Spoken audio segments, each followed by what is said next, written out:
자, 교재를 한번 보시죠. 교재 40페이지. 시험 제도부터 보시면 40페이지에 기초가 1번 시험 시행 기관은 두 사람이 있다. 원칙 누구요? 시도지사. 시도지사는 위원회 의결이 필요하다. 원칙 옆에 위원회 의결 X 적을 줄 아시고. 예외로 누가요? 국토부 장관. 첫째 줄에 예외 국토부 장관은 위원회 의결이 필요하다. 예외 땡땡 위원회 사전 의결 O 그렇게 적으시고 위원회 사전 의결 본문에 있는데 한번 적으시는 게 나아요.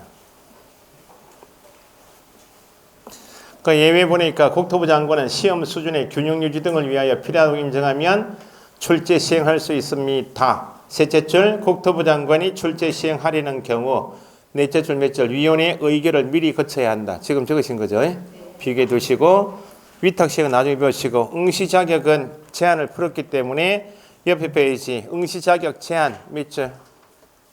응시 자격 제한이란 말은 이퀄 자격을 취득할 수 있다. 응시 자격을 제한받는단 말은 응시할 수 없다는 겁니다. 같은 말이 자격 취득할 수 없다. 그죠? 자격을 취득할 수 없다는 말이니까 이퀄 누가 될 수 없다. 공인중개사 될 수 없다. 그렇게 적을 줄 아시고. 두 사람밖에 없다. 자격 취소 나오면 몇 년? 자격 취소 나오면 3년이 붙어야 되고 뒤에 나올 지문이 두 개요. 공인중개사 될 수 없다. 더하기 중개보조원 될 수 있나 없나요?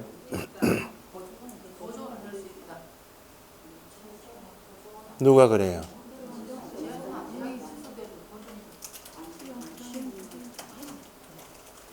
자격 공인중개사 될 수 없다. 뒤에 더하기 보조원 중개보조원 될 수 없다. 적으시라고. 더하기 그러면 3년 동안 어느 지역 가서 시험 못 보게 해야 되겠네? 5일 이내 통지 적으시라고. 5일 이내 통지.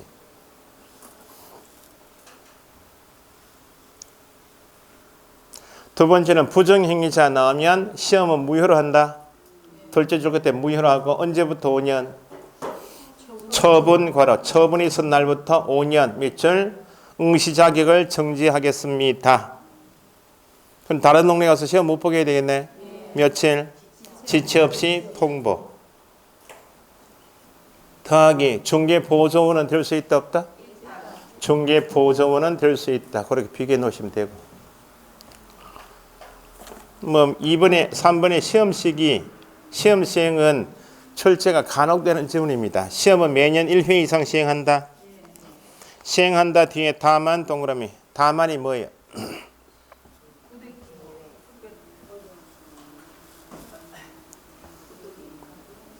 뭔 부득이요.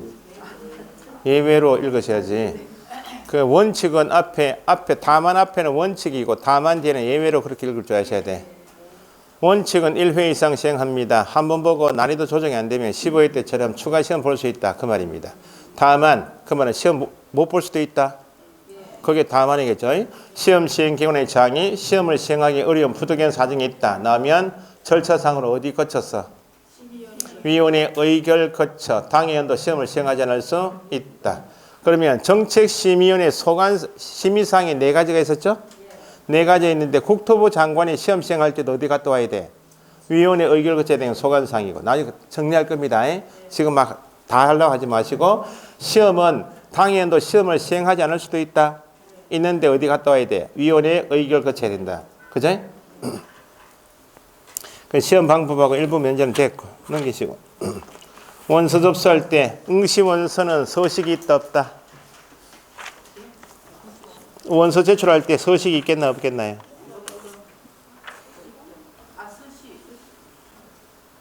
그럼 여기 원장님이 만들어 주겠어요 원서를?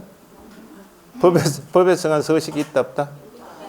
그래서 한 개 체크하실 게 첫째 줄에 국토교통부령 괄호 응시원서 밑줄 각종 서식은 다 어디서 정한다? 국토교통부령. 신청서 제출해야 한다. 신고서 제출해야 한다. 나머 다 서식 관계 지문이니까 앞에 나올 단어가 국토교통부령. 됐죠? 수수료 납부해야 한다.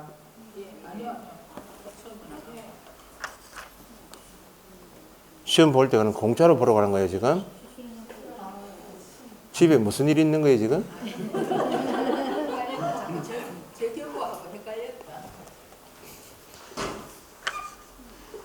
합격만 하시면 돼. 수술에 관한 규정은 시험에 한 번 나온 적이 있습니다. 가볍게 보시라고. 숫자 나눠 다 보지 마시고. 수술에 납부한 사람이 다음에 해당하는 사유가 있다. 시험 못 볼 사정이 있으면 납부한 전부 일부를 반환해야 한다 해서 밑에 2번에 반환 기준 있죠. 3, 4, 5번만 체크하시고. 밑에 박스에서 3번, 4번, 5번. 원서 접수 기간 내 밑줄. 마감이 되었어요? 안 됐어요? 안 됐으니까 전부 반환. 마감이 되고 다음 날부터 며칠?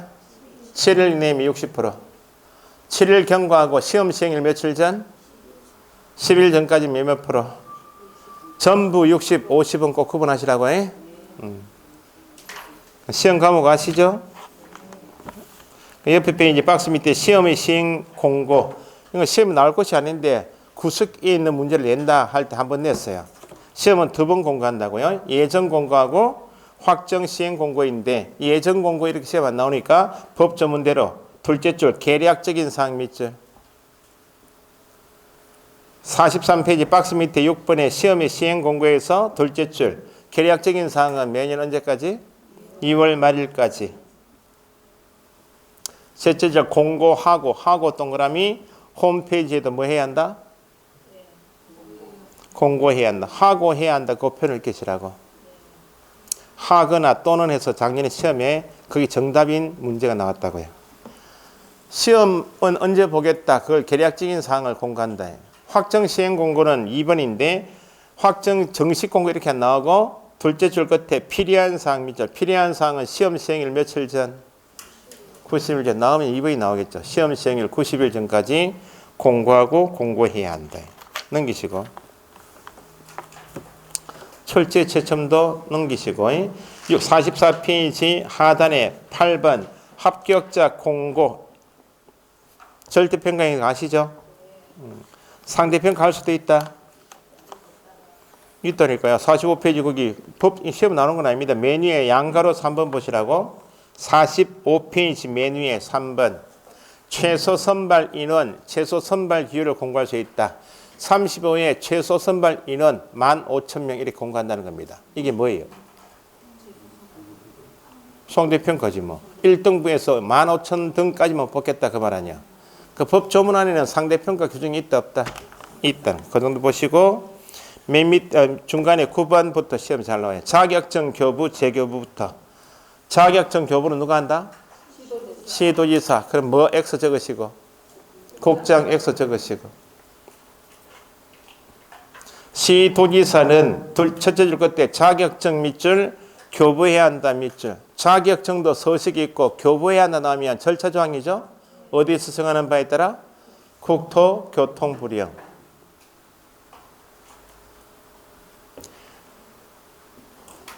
셋째 줄에 결정 동그라미. 결정 나오면 뒤에 단어가 뭐? 결정 나오면 뒤에 붙는 단어가 뭐예요? 1개월. 대장에 기재한 후 자격증 교부해야 한다. 맨 밑에 재교부는 사무소 소재지 X. 어디 가서 재교부 신청한다고요? 자격증을 교부한. 셋째 줄 재교부 신청을 하는 자는 재교부 신청서를 맨 밑에 줄 자격증을 뭐? 교부한 시도지사이지 사무소 소재지 하면 안 돼요. 수수료 냅니까 안 냅니까? 재교부는 사무소 소재지가 X이고 수수료 납부 O. 그렇게 적으시라고.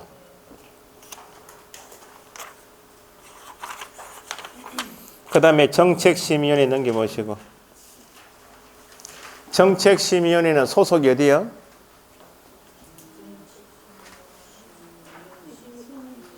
국토부. 둔다 둘 수 있다.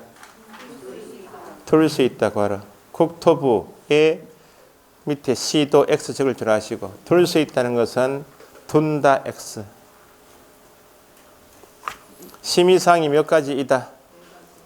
핵심 단어만 체크하시면 돼. 박스에서 1번 시험 밑줄. 시험 뒤에 자격 취득 밑줄. 시험 등 자격 취득에 관한 사항은 심의사항이다. 중개업 육성 밑줄, 중개보수 변경, 배상 책임의 보장. 그 네 가지가 심의사항이다. 그죠? 네 가지 중에서 박스 밑에 시도지사는 따라야 한다. 뭐만? 시험 등 자격, 취득에 관한 사항만 끝에 시도지사 따라야 한다. 그래서 박스에 있는 2번, 3번, 4번은 심의사항 맞지만 시도지사를 구성하는 것은 아니다. 구성은 여기는 부위원장이 있다 없다? 일단 숫자에서 위원장 1명 포함, 위원장 밑에 부위원장 X 적을 줄 아시고 1명 포함 제외, 포함 동그라미 제외 X 적을 줄 아시고 몇 명 이상? 7명 이상 11명 이내 위원으로 구성한다. 위원장은 누가 되고 위원장 타이틀 옆에 국토부 국장 X 적을 줄 아시고 1차관 밑줄. 위원은 누가 임명하거나 위촉. 위원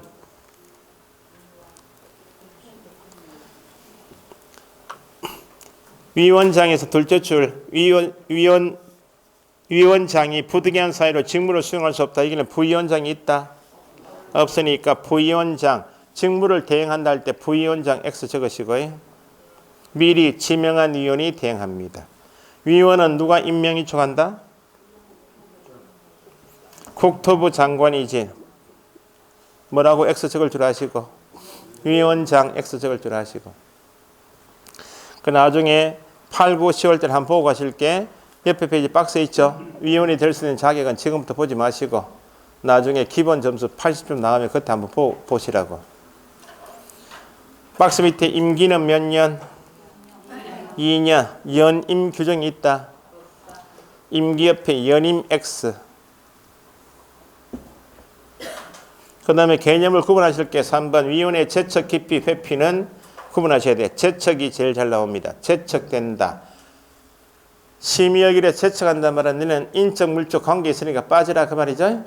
낱개로 쪼개서 나니까 박스에서 1번부터 읽어두시되 위원 또는 그 배우자였던 사람이 안건 당사자이거나 안건 당사자와 공동 권리자, 공동 의무자. 안건 당사자, 공동 권리자, 공동 의무자. 키워드만 체크하시면 돼.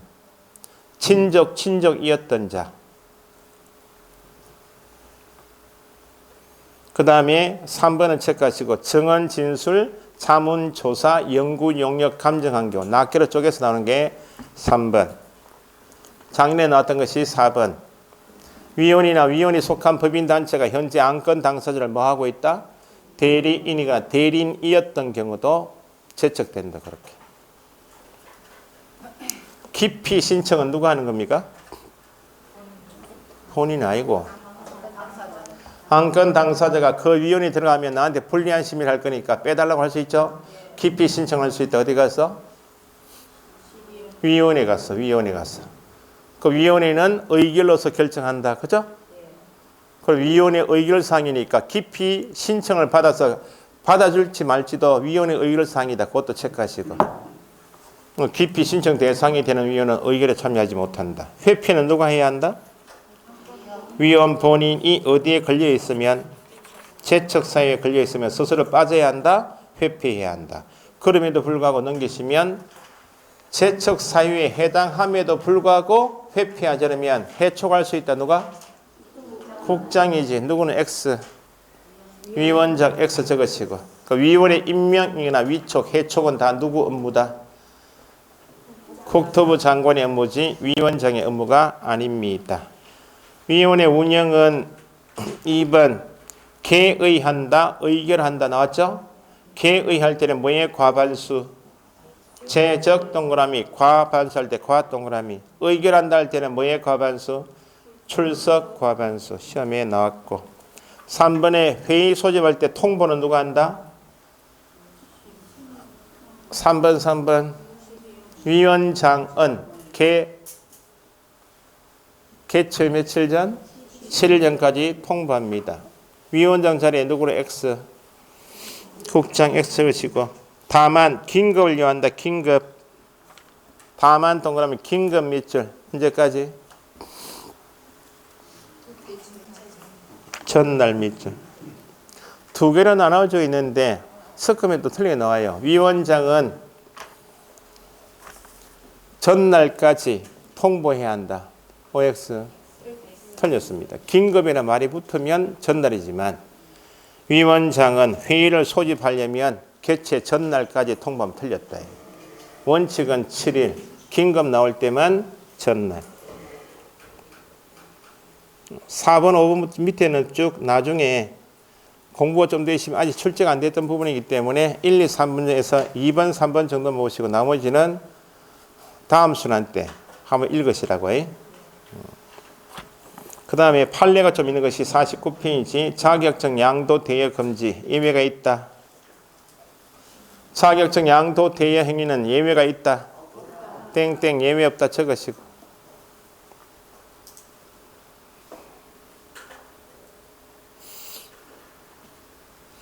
자격증 대여에 관해서 판례가 첫째 줄 공인중개사는 다른 사람에게 자기의 성명을 사용하여 중개무하게 하거나까지 누가요? 공인중개사 괄호 중개무하게 했다. 괄호 어디에 해당하는 거야? 자격증 대여인 줄 아셔야 돼. 출발이 누구는 공인중개사는 하면 자격증 대여인 줄 아셔야 돼. 자기의 자격증 양도 대여서는 안 됩니다. 둘째 줄 판례 자격증 대여란부터 밑줄 하시고 대여란 다른 사람이 그 자격증을 이용하여 공인중개사로 행세하면서 공인중개사 업무를 수행하려는 것을 알면서도 그에게 자격증 자체를 빌려주는 것. 다른 말 없이 자격증 자체를 빌려주는 것이 대여이다. 밑에 유상, 무상, 불문하고 금지된다. 자격증 자체를 빌려주면 대여니까 유상, 돈을 받든지 무상, 불문하고 금지된다.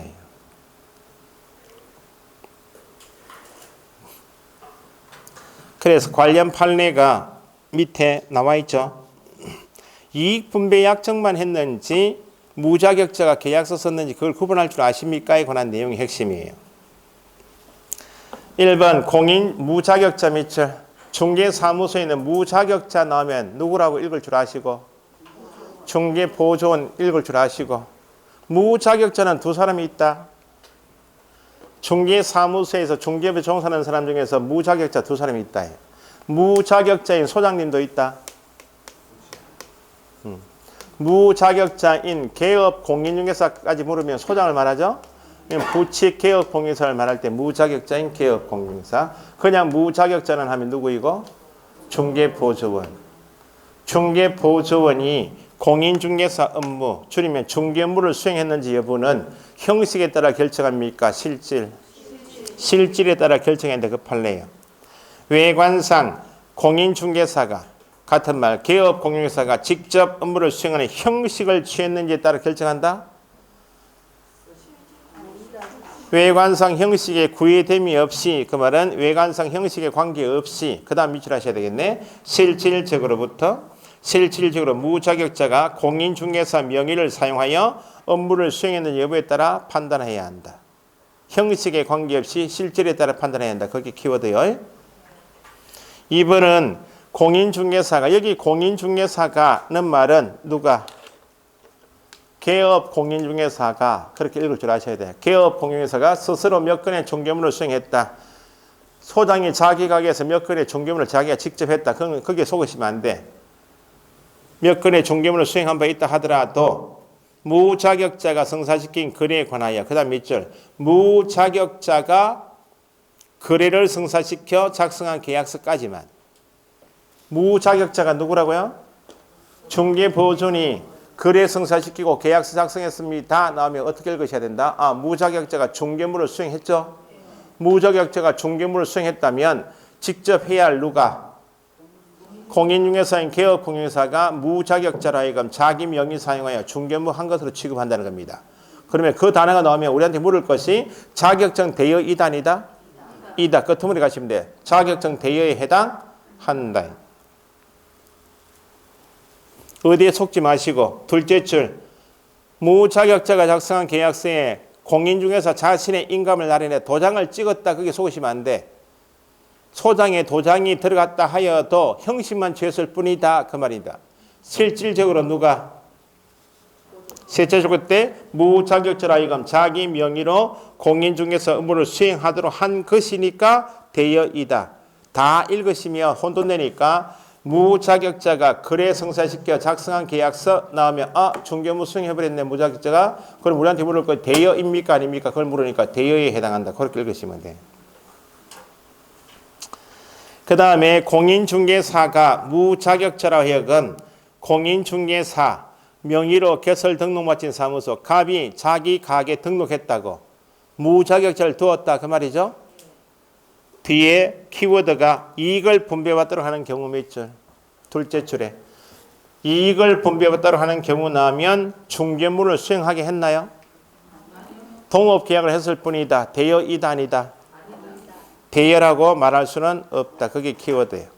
그렇게 해놓고 중간 말을 보니까 둘째 줄 끝에 공인중개사 자신이 그 사무소 자기 가게에서 중개무를 공인중개사 업무인 부동산 중개인을 직접 수행하고 무자격자하고 뭐만 했을 뿐이고 이익분배약정인 동업계약을 했을 뿐이지 무자격자라 이건 중개 행위를 수행토록 한 것이 아니니까 대여라 말할 수는 없다.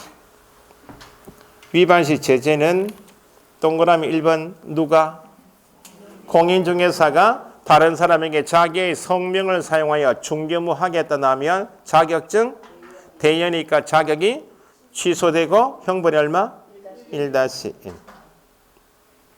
이번에 둘째 줄 자격을 취소해야 한다 나왔죠? 그렇게. 양수 대여 받은 사람은 공인중개사이다? 아니니까 뭐는 없고 대여 받은 자 타이틀 옆에 자격 취소 X 적을 줄 아시고 타이틀에 형벌만 얼마? 1-1. 1년 이하 징역 1천만 원. 작년에 추가된 게 양도 대여 행위를 알선한 사람도 처벌하겠다. 얼마? 1-1. 공인중개사 아닌 자의 유사명칭 사용금지도 법조문에서 공인중개사 아닌 자 몇 줄? 암기사항입니다. 아닌 자라고 법조문에 뜨면 다 증이 없으니까 제재는 뭐밖에 없다? 1-1입니다. 아닌 자가 공인중개사 명칭을 사용해도 1-1, 유사명칭을 사용해도 1-1이다. 크게 말하면 판례가 2번 무자격자가 자신의 명함에 뭘 넣었다? 무자격자 밑줄 대표라고 써버리면 공인중개사라 오인할 위험성이 크다고 그랬죠? 그렇게 말해서도 유사명칭이니까 형벌이 얼마? 1-1. 됐죠? 자, 그 다음에 52페이지.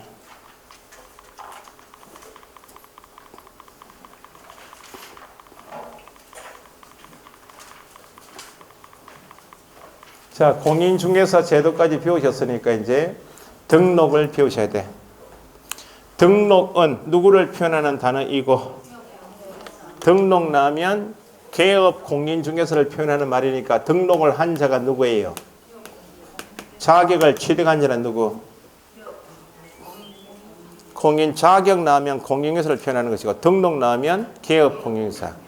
자격 시험을 봐서 자격을 취득했다면 이제 등록하러 간다는 겁니다. 등록하려면 법에 정한 기준을 갖춰야 등록되겠죠?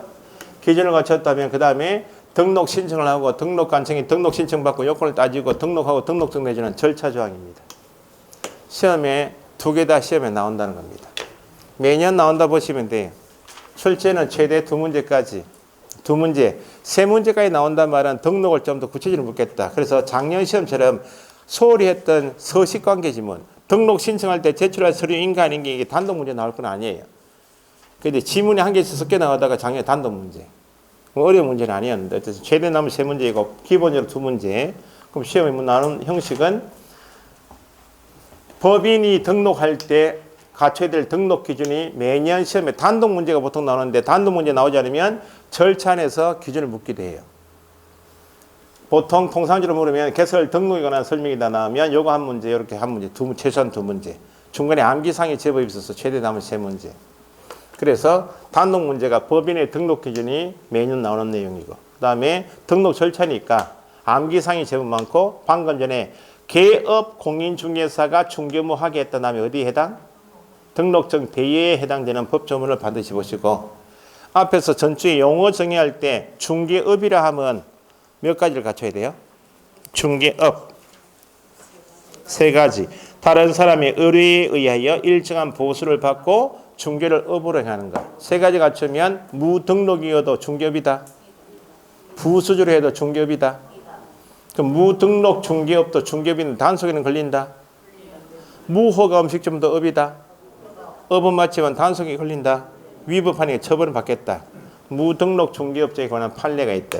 그러니까 판례는 요 두 가지, 대여 판례하고 무등록 중개업 판례. 나머지는 다 법 조문 내용이니까 함정만 체크하시면 되겠다. 자, 여기 보시라고. 책은 늘 본인 책이니까 수업 시간에 3시간 반에 4시간 동안 수업만 집중하시면 됩니다. 제가 이런 이야기를 올해부터 안 해야 되는데 입이 비어가지고 안타깝다는 겁니다. 공부를 하실 때 뭐 모르겠습니다. 제 생각에는 수업 시간에 판서를 하시는 게, 노트 하시는 게 도움이 될 것인가. 노트는 따로 할 필요 없습니다. 요약집이 나옵니다. 책은 기본서에서 계속 책은 얇게 선생님이 내준다. 그 끝에 가면 한 40페이지 정도 요거라도 보고 가십시오라고 마지막 정리 노트가 내드립니다. 공부를 쭉 따라오신 분은. 그러니까 어쨌든 수업 시간에 집중하시라는 겁니다. 다시는 이야기 안 해야 되는데 다짐을 했는데 또 이게 입에서 베어가지고. 왜냐하면 싫어한다는 겁니다. 뭐 수업이나 하면 되지 무슨 뭐 어머 소리 하고 있나. 우리가 아가 아니고. 아가 아닌데 우리는 공부를 떠난 지가 한 20년 보긴 빼고 학교 떠난 지가 최소한 우리는 이 시험이 40대가 평균 연령이니까 20년이 됐다는 겁니다. 자, 법인의 등록 기준. 듣기 싫으시면 쉬는 시간에 와서 그런 소리 좀 안 했으면 좋겠습니다. 이야기 좀 해주세요. 20몇 년 동안 입에 베어가지고. 왜냐하면 같이 이렇게 1년 동안 집사람보다도 여기 학원 밖에서 사람 보는 게 더 많아요. 아침 밥 먹고 나면 집에 가면 12시일 거 아니에요. 가면. 그럼 다 자죠. 애가 어떻게 큰지 몰라, 저는. 애가 지금 군대 이제 올해 25살짜리가 있는데, 복학 안 하고 지금 있습니다, 지금. 어쨌든 1년 동안 같이 이렇게 뭐 고난이 있겠죠. 고난이. 얼굴이 노래짓다가 몸이 안 좋다 해가 병원 다닌다 하고, 나중에 7월달 되면 책을 워낙 봤는지 휴대폰에 유튜브로 워낙 봤는지 몰라도 목에 목 디스크가 와가지고 부항 떠가지고 여름에 나시 입고 다니는데 벌겋게 다니고 그렇게 그런 걸 1년 동안 사계절을 보고 1년 시험 봤는데 우리가 선생들이나 학원 원장님이 보람이 뭐겠어요? 시험 당일날 시험 끝나고 감사합니다 이 이야기 한번 들으려 하는 거 아니에요? 그럼 저는 너무 고생만 하셨다고 축하합니다 이 이야기 하려고 하는 거 아니에요? 위아더 월드입니다. 우리는 하나입니다. 적군이 아니에요. 자, 등록 기준부터 배우시는데, 자, 기초가 현재 개업 공인중개사, 공인중개사법상 개업 공인중개사 종별은 몇 사람이 있다? 네 사람 한번 대봐요, 그럼. 공인중개사법상 개업, 현재 소장의 종류는 3사람이 있다. 크게 나누면 법인이 아닌 개인이 2사람이 있고 법인 있죠. 법인이 아닌 개인은 부칙하고 공인중개사인 개업공인중개사. 부칙은 정이 있나요? 그러면 공인중개사법 안에서 등록은 누가 할 수 있겠나요? 법 이름이 공인중개사법이다. 최소한 누가 되어야 한다고? 공인중개사 되었다면 공인중개사로 등록하든지 공인중개사가 회사 설립할 수 있다 없다? 등록할 수 있는 사람은 2사람밖에 없어요. 그러면 시험에 매년 나오는 게 법인이 등록할 때 법에 정한 기준을 묻는 것이 한 문제입니다. 자, 여기 특수법인이라고 시험에 안 나오지만 농협 기억납니까? 네. 공인중개사법이 아니고 농업협동조합법처럼 다른 법률 규정에 따라 중개업을 할 수 있다 나오면 농협을 이야기하는구나. 농협은 주된 사업이 중개업이 아니니까 공인중개사법 전체 규정이 다 적용되는 것이 아니니까 대표적으로 등록 기준은 적용하지 않는다 말은 농협은 농지 매매 교환 임대차 중개할 때 등록을 하지 않아도 등록 기준을 갖출 필요가 없다. 그러면 특수법인 빼고 중개업을 주된 사업으로 하자 때 법인의 등록 기준 이만큼이에요. 여기 한 문제야. 맞춰야 되겠죠? 너무 많다. 자, 우리가 법인인 개업 공인중개사입니다 할 때 그 법인은 등록 기준이 뭔가 상법상 회사를 만들었든지 아니면 협동조합을 만들었든지 두 개예요. 법인인 개업 공인중개사이다. 저도 지금 법인을 가지고 있는데 주식회사 설립한 거예요. 상법상 회사 설립하든지 아니면 협동조합 설립하면 돼. 여기 협동조합 안에는 농협은 빠지는 거야. 농업도 협동조합이다 아니다? 농업협동조합법이잖아. 농협은 여기 등록 기준이 말하는 농업협동조합 기본법이 아니고 농협은 별도 법이 있다 없다? 농업협동조합법에 따라 그건 특수법 따로 빠지는 거야. 협동조합도 조합원의 영리, 이윤을 위해서 하는 영리법인이야. 상법상 회사 이어도 되고 협동조합도 가능한데 두 번째 기준 회사 설립할 때 법인으로 등록하고 싶으면 자본금액은 얼마? 5천만 원 이상일까? 그럼 쪼개서 나오니까요. 상법상 회사인 경우에도 자본금액은 얼마? 5천만 원. 협동조합 기본법상 협동조합인 경우에도 자본금액 얼마? 5천만 원. 더 쪼개면 상법이라는 법안에 회사 종류 보니까 5가지가 있더라고. 이게 상법상 회사야. 그럼 상법상 회사인 경우 자본금액 얼마?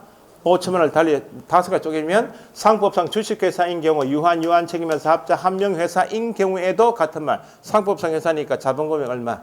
5천만 원. 협동조합도 영리법인에서 등록되는데 제한사항이 있다. 협동조합 중에서 사회적 협동조합은 포함 제외. 제외란 말은 등록할 수 있다 없다? 왜 사회적 협동조합은 등록이 안 되는가? 우리가 사회적 기업이란 말 이렇게 쓰죠. 사회적 기업은 비영리법인이야. 그럼 왜 비영리법인인데 왜 등록이 안 되는가? 우리 공인중개사법에서 등록을 하고자 하는 목적은 누가 되었어요? 등록.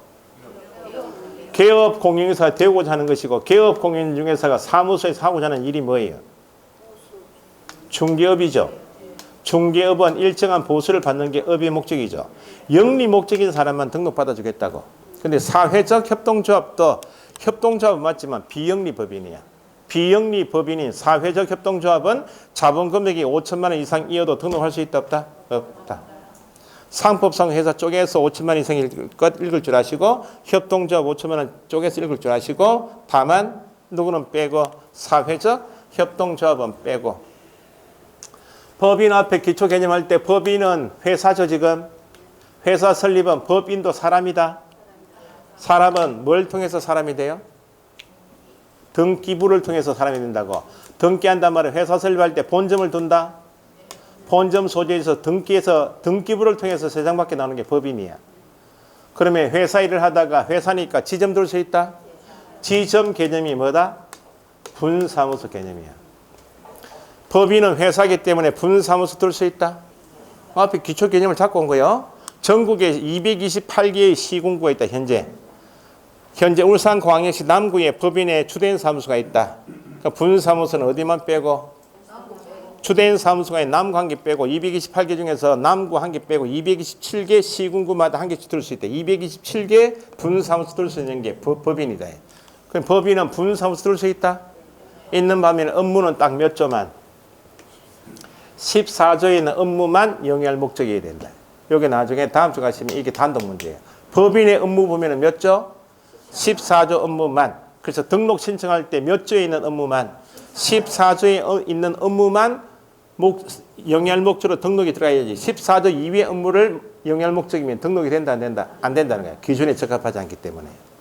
그 다음에 법인의 등록 기준 물으면 반드시 묻는 게 3, 4번. 대표자는 누구이어야 한다? 당연히 공인중개사 자격을 치르겠다. 올해 갑이 되었다. 갑은 개인으로 등록할 수도 있고 갑 자기가 대표자하고 회사 설립해서 등록할 수도 있다는 겁니다. 대표자는 공인중개사이어야 하고 그 다음에 함정은 대표자 포함 제외. 제외하고 회사 설립할 때 법인은 등기하죠. 법인은 사람이지만 일할 사람이 있어야 되겠네. 일할 사람도 등기한다. 그게 등기이사요. 등기임원. 회사도 사람인데 회사 일을 할 사람을 둬야 될 거 아니야? 그 사람 이름이 대표자도 이사고 대표이사 이렇게 부르잖아요. 사원 임원을 등기한 사원 임원 개념은 앞면에 있다. 사원 임원은 어디만 쓴다? 법인만. 그러면 대표자 한 사람 공인중개사이죠. 대표자 한 사람 빼고 나머지 등기되어 있는 대표자 빼고 나머지 임원 사원을 등기이사라 해요. 임원 사원의 몇 분의 몇? 3분의 1 이상은 누구일 것? 공인중개사일 것. 이걸 구체적으로 물었던 게 대표자 제외하고 7명의 사원 임원이 있다. 대표자 제외 7명의 사원 임원이 있다. 그럼 몇 명이 공인중개사일 것? 7명의 몇 분의 몇? 나누기 해야죠. 얼마? 2.333 나올 거 아니야? 나누기 해야 되나 그러면? 7 나누기 3, 3이 6, 1, 점 찍고 0 내리고 3. 333 나오겠죠? 사람은 쪼개진다? 안 쪼개니까 2를 초과하게 되면 몇 사람? 3사람만, 7명이 3사람만 공인중개사이면 나머지 4사람은 누가 아니어도 공인중개사 아니어도 등록된다. 실무 교육을 받아야 합니다. 등록할 때 받는 교육이 뭐다? 실무 교육. 대표자 포함 제외. 포함하여 등기인은 사원 임원이면 뭐? 전원이. 대표자 포함해서 총 8명이 있다. 공인중개사인 사원 임원이 있고 아닌 사원 임원도 있겠죠. 8명 전체 다 뭐는 받으라고? 실무 교육. 법인의 주된 사무소는 대표자 사원 임원이라 부르고 다음 시간에 배우시겠지만 분사무소 지점장을 뭐라 부르는가? 책임자라 불러요. 그러면 분사무소에서 누가? 책임자. 어떤 교육? 등록을 하고자 할 때 받는 교육은 실무교육입니다. 연수교육에서 다른 교육하면 안 되고 공인중개사 1급 할 때는 제외 3분의 1인데 실무교육은 포함하여 전원 이걸 묻는다는 겁니다. 아시겠죠? 제외 자리에 포함해서 나오기도 하고 2분의 1 하기도 하고 물을 게 없다는 겁니다. 자, 그 다음에 기준이 사무소는 두어야 한다. 맨바닥에 앉아 오늘 여기서 계약서 쓰시죠. 이렇게 할 수는 없잖아요. 사무소는 두어야 한다. 사무소 기준의 함정이 3가지가 있습니다. 사무소는 일단 건축물 대장에 기재된 건물에 확보해야 합니다. 이런 건축물에는 사무소 둘 수 있겠나 없겠나요? 용도만 맞으면. 그런데 건축물 대장 중에서 가설 건축물 대장도 있어요. 임시로 설치한 건축물이다 그 말입니다. 이런 건물은 영구적인 건물이어서 우리가 중개사무소 여기 열게 되면 폐업할 때까지 쭉 할 수 있겠죠. 수도, 전기, 가스 들어와 있으니까. 그런데 가설 건축물은 존치기간이 3년 이내에 없어지는 것.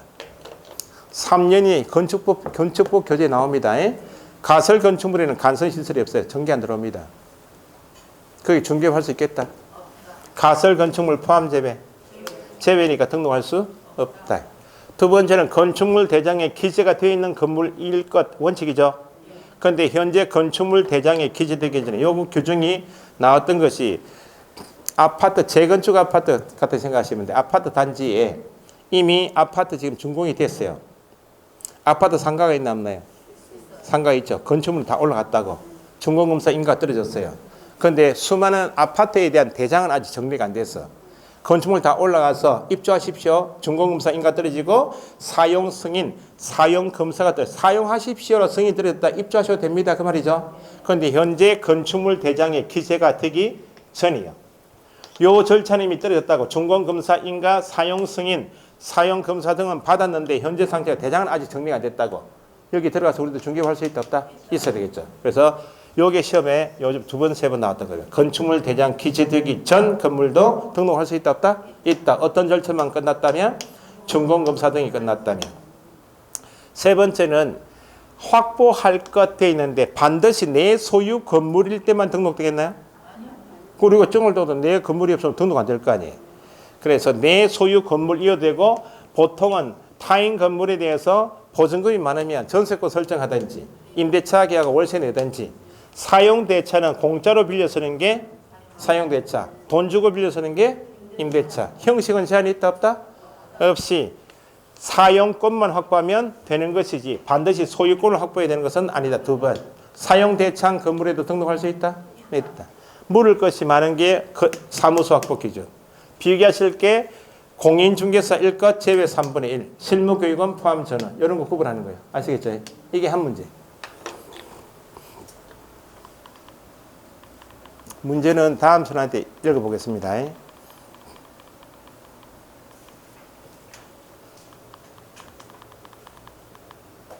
자, 기준을 갖췄기 때문에 이제 등록하라고 해야 되겠죠? 등록 절차가 공부량이 좀 많습니다. 암기사항도 제법 있고. 그러니까 안전하게 한 문제는 법인의 등록 기준, 방금 전에 보셨던 법인의 등록 기준은 어떤 경우에도 어떻게 나와도 법조문에서 함정을 파니까 무조건 맞추셔야 돼. 무조건 이건 내 문제라 만드셔야 된다고. 됐어요? 벌써 12시입니까? 쉬었다 하겠습니다.